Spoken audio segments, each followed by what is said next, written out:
Hello friends and welcome to Tech World with Faisal channel.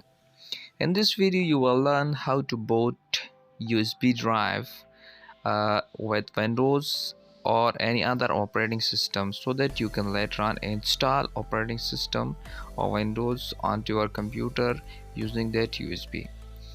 In order to do this process you should have at least Power ISO registered version.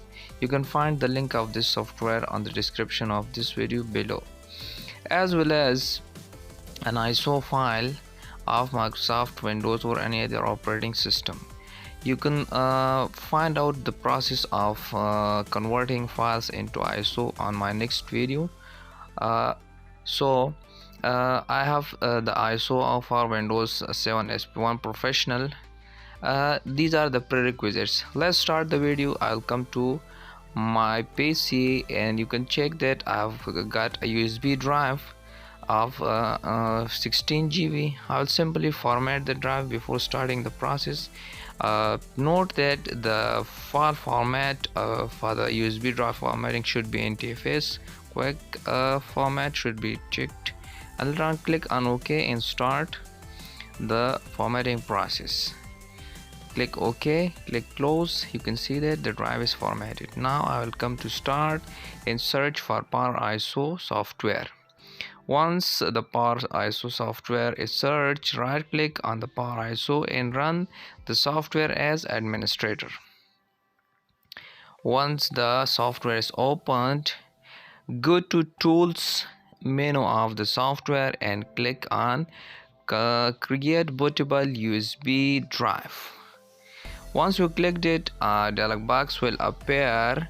Here in the source, select the image file that I have showed you at the start of this video. I've got Service Pack 1 Windows 7 Professional. I will select it from desktop, choose the ISO file here and click the open button.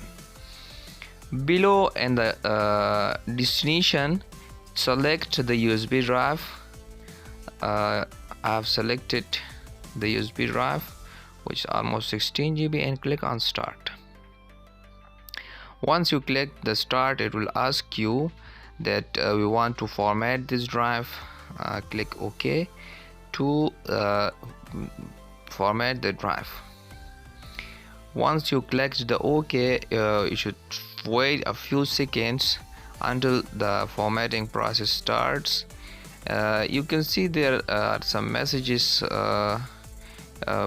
popping up. These are just messages from my antivirus. Writing USB drive formatting has been successfully completed and the writing process is start. This process will take almost 10 to 12 minutes. I'll just skip this process and we'll move straight to the end of the process until the process completes. Dear friends, don't forget to subscribe the channel, like and share the video for more attractive videos, as well as if you are seeking that how to install Microsoft Windows or any other operating system from a booted USB drive on your computer, you can find the video on the channel. The link of the video is as well as in the description of this video, and at the end of this video also you can find the link of the video how to install Windows from a booted USB drive and how to create an ISO file from a CD, DVD or any other folder of Microsoft Windows files. Okay, the process is completed. You can see that writing USB drive completed successfully. Message is appeared. I'll click on close and close the software, and I'll come to this PC to show you that the USB drive is booted properly. If I open this drive, inside the drive you can see that there are all Windows system files through which we can install the operating system on any computer. Thanks for watching. like the video. Let me know if you've got any questions related to the video or the process in the comment sections. Don't forget to subscribe the channel for more videos.